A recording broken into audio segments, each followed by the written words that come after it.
Hi అండి. Welcome back to అమ్మమ్మ గారి వంటిల్లు. అందరూ ఎలా ఉన్నారు? నేనైతే బాగున్నాను. మీరు కూడా బాగుండాలని మనస్ఫూర్తిగా కోరుకుంటూ నా ఛానల్‌ని ఫస్ట్ టైం చూస్తున్నట్లయితే సబ్స్క్రైబ్ చేసుకోండి. ఇప్పటివరకు సబ్స్క్రైబ్ చేసుకొని సపోర్ట్ చేస్తున్న వారందరికీ కూడా థ్యాంక్ యూ సో మచ్. ఈరోజు మన వ్లాగ్ వచ్చేసి శుక్రవారం రోజు తీసిన వ్లాగు. ఫుల్‌గా చూడండి. నచ్చినట్లయితే లైక్ చేయడం మాత్రం మర్చిపోకండి. ఈరోజు వ్లాగు మీ అందరికీ కూడా నచ్చుతుందని అనుకుంటున్నాను. హెల్తీ స్వీట్ రెసిపీని అయితే చూపిస్తున్నాను. స్కిప్ చేయకుండా ఎండ్ వరకు చూడండి.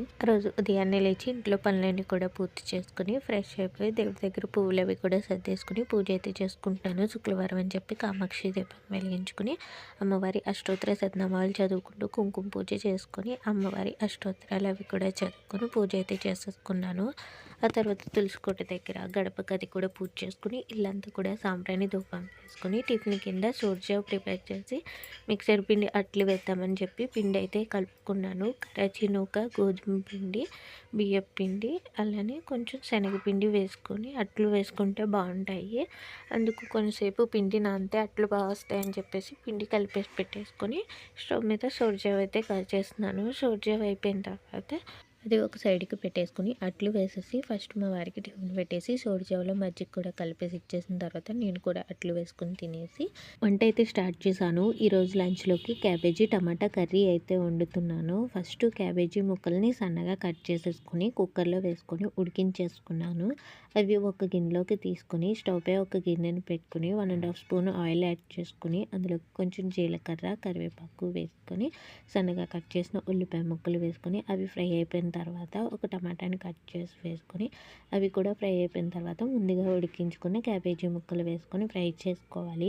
క్యాబేజీ ముక్కలు ఉడికించుకునేటప్పుడు అందులో కొంచెం శనగపప్పు వేసుకొని ఉడికించుకుంటే కూర తినేటప్పుడు శనగపప్పు పలుకుల్లాగా తగిలి టేస్ట్ బాగుంటుంది. అందుకు శనగపప్పు వేసుకొని ఉడికించుకున్నాను.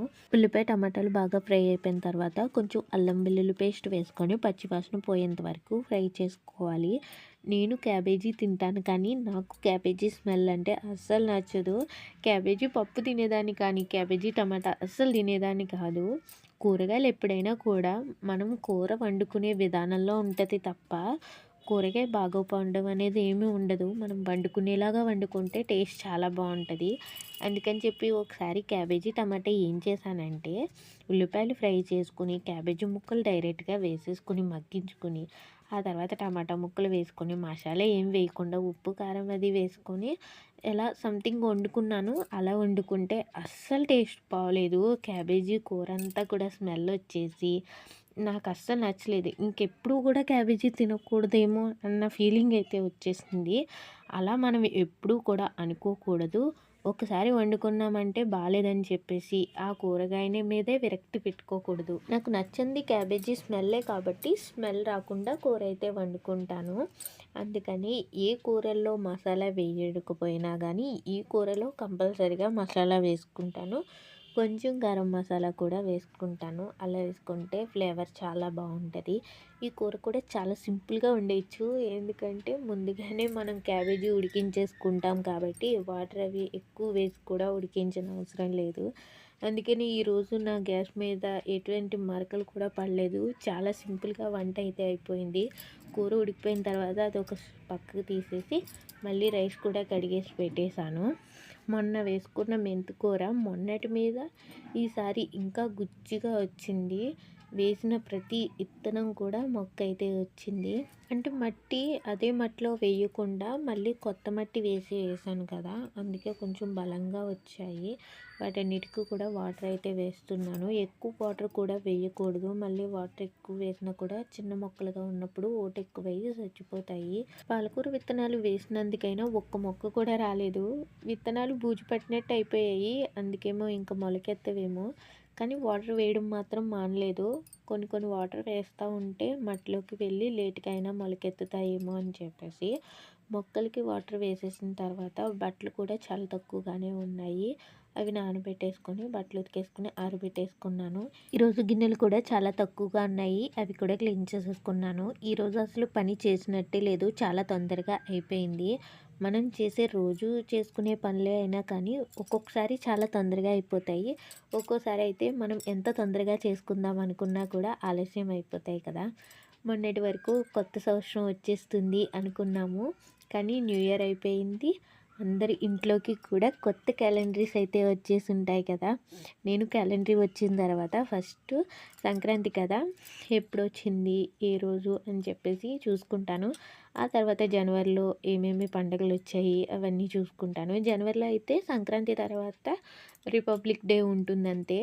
నేను స్కూల్ డేస్లో అయితే సెలవులు ఎప్పుడెప్పుడు వచ్చాయా అని చెప్పేసి క్యాలెండర్ మొత్తం కొత్త క్యాలెండర్ వచ్చిన తర్వాత చూసేసుకునేదాన్ని.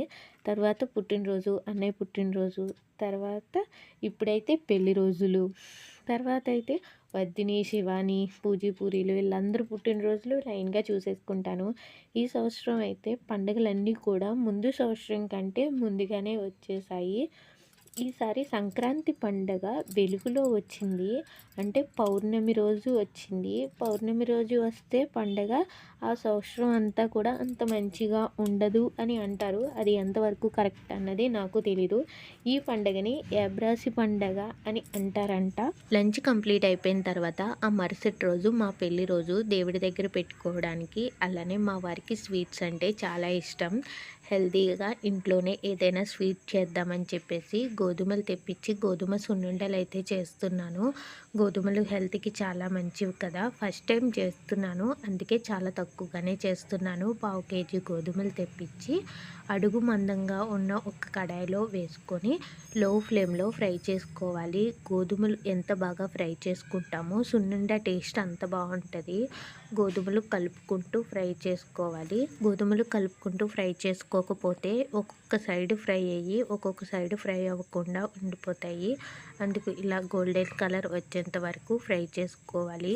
ఒక గోధుమని తీసుకొని నోట్లో వేసుకుంటే కమ్మగా ఉండాలి, అప్పుడే గోధుమలు కరెక్ట్గా ఫ్రై అవినట్టు. ఇలా ఫ్రై అయిన తర్వాత పూర్తిగా చల్లారిన తర్వాత మిక్సీలో వేసి గ్రైండ్ చేసుకోవాలి. అవి చల్లారేలోపు బెల్లాన్ని తురుముకుంటున్నాను. బెల్లం కాకుండా పంచదార కూడా వేసుకోవచ్చు. పంచదార హెల్త్కి అంత మంచిది కాదు కాబట్టి నేను బెల్లమే వేసుకుంటున్నాను. బెల్లాన్ని రాయితో చితక్కొట్టేసి మిక్సీ జార్లో వేసేసుకోవచ్చు. కానీ ఏమైనా పెద్ద పలుకులు ఉంటే మిక్సీ జార్లో నలగకపోతే మిక్సీ పాడవుతుంది కదా అని చెప్పేసి చాక్తో అయితే తురిమేసాను. తక్కువ బెల్లమే కదా అని చెప్పేసి.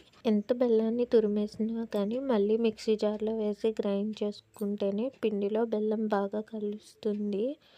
ఇలా గోధుమలతో కాకుండా గోధుమ పిండిని నేతిలో ఫ్రై చేసుకుని కూడా సున్నుండలు చేసుకుంటారు. వాటికంటే ఇలా గోధుమలు ఫ్రై చేసుకుంటేనే టేస్ట్ బాగుంటాయి. నేను బెల్లం తురుముకునేసరికి గోధుమలు కూడా చల్లారిపోయాయి. మిక్సీ జార్లో వేసుకొని గ్రైండ్ చేసేసుకుంటున్నాను. ఇలా గ్రైండ్ చేసుకున్న దాన్ని జల్లెడ పట్టుకోవాలి. ఎంత మెత్తగా గ్రైండ్ చేసుకున్నా కానీ కొంచెం పొట్టులాగా వస్తుంది. అలా మళ్ళీ పొట్టులాగా వచ్చింది. మళ్ళీ మిక్సీ జార్లో వేసుకుని మళ్ళీ గ్రైండ్ చేసుకుని మళ్ళీ జల్లెడ పట్టుకుని అలా 3 టైమ్స్ అయితే చేసుకోవాలి. ఫైనల్గా పొట్టు అనేది ఎంతో ఉండదు, కొంచెం పొట్టు మిగిలిపోతుంది. ఇంకా గ్రైండ్ చేయకుండా అది సైడ్కి పెట్టేసుకొని జల్లెడ పెట్టుకున్న పిండిని కొలుచుకోవాలి. పిండి ఎంతైతే అవుతుందో అంత బెల్లం అయితే తీసుకోవాలి. ఈక్వల్ క్వాంటిటీలో తీసుకోవాలి. స్వీట్నెస్ ఎక్కువగా తింటారు అనుకుంటే ఈక్వల్గా తీసుకోవచ్చు. కొంచెం స్వీట్ తక్కువగా ఉండాలి అనుకుంటే కొంచెం బెల్లం తక్కువ వేసుకోవచ్చు. నేనైతే ఈక్వల్గా వేయలేదు, కొంచెం బెల్లం తక్కువగానే వేసాను. ఇలా పిండి కొలుచుకున్న తర్వాత అది మళ్ళీ ప్లేట్లోకి తీసేసుకొని బెల్లం కూడా కొలిచేసుకొని మిక్సీ జార్లోకి వేసుకొని డైరెక్ట్ బెల్లాన్ని గ్రైండ్ చేసుకుంటే ముద్దలాగా అయిపోతుంది. అందుకు మనం ముందుగా జల్లెడ పట్టుకున్న పిండిని కొంచెం వేసుకొని గ్రైండ్ చేసుకుంటే పొడి పొడిగా వస్తుంది. గ్రైండ్ చేసుకున్న బెల్లాన్ని మొత్తం పిండి మిశ్రమంలో వేసేసుకొని పిండి బెల్లం అంతా కూడా బాగా కలిసే విధంగా మిక్స్ చేసుకుని ఈ పిండిని ఒక డబ్బాలో వేసి స్టోర్ చేసుకున్నామంటే ఫ్రిడ్జ్లో కూడా పెట్టుకునే అవసరం లేకుండా 3 months పాటు నిల్వ ఉంటుంది. మనకి సున్నుండలు కావాలి అనుకున్నప్పుడు నెయ్యి మరగపెట్టుకుని సున్నుండల్లాగా చుట్టేసుకోవచ్చు. సంక్రాంతి పండగకి మా సైడు ఇలా గోధుమ సున్నుండలు కానీ మినప సున్నుండలు కంపల్సరీగా చేస్తారు. అవి కూడా హెల్త్కి చాలా మంచిది. మినప సున్నుండలు చేసే ప్రాసెస్ కూడా ఎక్కువగా ఉంటుంది. ఇప్పుడైతే మినపగుళ్ళు తెచ్చుకుని ఫ్రై చేసుకుని చేసేసుకుంటున్నారు, కానీ పొట్టు ఉన్న మినువులు తెచ్చుకొని అవి కట్టెల పొయ్యి మీద వేయించి తర్వాత మళ్ళీ పోటు వేసి ఆ తర్వాత పైన ఉన్న పొట్టంతా కూడా తీసేసి తిరగల్లో మెత్తగా పిండి పట్టించుకుని ఆ తర్వాత బెల్లాన్ని తురిమి ఆ బెల్లాన్ని తవ్వ ఉంటుంది కదా, తవ్వతో కానీ దేంతో అయినా కూడా బాగా బెల్లము మినప్పిండికి బాగా పట్టే విధంగా నూరి ఆ తర్వాత వేడివేడిగా కమ్మటి నెయ్యి వేసి ఉండలు చుట్టేవారు. ఆ సున్నుండ టేస్ట్ అయితే భలే ఉండేది. మా అమ్మమ్మ ప్రతి సంవత్సరం చేస్తుంది. ఇప్పుడంటే కొంచెం ఓపిక తగ్గిపోవడం వల్ల అలాగా ఫ్రై చేసి పోటు వేసి అవన్నీ చేయకపోయినా కానీ ఇప్పుడైనా కూడా ఓపికగా మినువులు అవి తెప్పించి వేయించి మిక్సీలో వేసి చేసేస్తుంది. ఈ సున్నుండలకు కూడా నెయ్యి వేడి చేసి ఇలా నెయ్యి కొంచెం నురగలాగా వచ్చే వరకు వేడి చేసి ఆ తర్వాత పిండిలో వేస్తే ఇలా పొంగులాగా వస్తే నెయ్యి కరెక్ట్గా వేడైనట్టు అలా వేడి చేస్తేనే సున్నుండ టేస్ట్ బాగుంటుంది. ఆ తర్వాత నెయ్యి ఆరిపోకుండా పిండిని దగ్గరికి చేసుకొని మనకి కావాల్సిన సైజులో సున్నుండల్లాగా చుట్టేసుకుని ఒక డబ్బాలో స్టోర్ చేసుకున్నామంటే ఒక నెల రోజుల పాటు పాడవకుండా ఉంటాయి. నేను ఫస్ట్ టైం చేసినా కానీ ఏ రెసిపీ అయినా కూడా ఫెయిల్ అవ్వకుండా జాగ్రత్తగా చేస్తాను. ఈసారి కూడా సున్నుండలు టేస్ట్ చాలా బాగున్నాయి. ఫస్ట్ మా వారికి టేస్ట్ అయితే చూపించాను, నచ్చాయి అన్నారు. ఆయనకి టేస్ట్ నచ్చిందంటే నా హ్యాపీనెస్ ఇంకా మాటల్లో చెప్పలేను. అవన్నీ కూడా ఒక డబ్బాలో పెట్టేసుకొని మిక్సీ అది కూడా తీసేసి గ్యాస్ కౌంటర్ మీద అంతా కూడా నీట్గా తుడిచేసుకొని కొన్ని గిన్నెలు ఉంటే అవన్నీ కూడా బయట పెట్టేసుకొని రూమ్స్ అవి కూడా నీట్గా తుడిచేసుకొని ఫస్ట్ బట్టలన్నీ కూడా తీసేసి లోపల పెట్టేసుకొని వాకళ్ళు అవి కూడా తుడిచేసుకొని సాయంకాలం పనులు అయితే కంప్లీట్ చేసేసుకున్నాను. మా వారికి తెలిసిన వాళ్ళు మల్లెపూలు అయితే ఇచ్చారు. చాలా మొగ్గలు అయితే ఉన్నాయి. ఇవన్నీ కట్టేసరికి చాలా టైం అయితే అవుతుంది. వీటిని మొగ్గల్లాగా ఉన్నప్పుడు మాత్రమే కట్టేసుకోవాలి. పువ్వు అయిపోయింది అంటే మాల కట్టడం ఇంకా కష్టం అవుతుంది. వీటిని సాగి మాలే కట్టాలి. ఏలుమాల కట్టినా కానీ మనం తలలో పెట్టుకున్న తర్వాత సగం పువ్వులు నేల మీద రాలిపోతాయి. అందుకు సాగి మాలే కడతాను.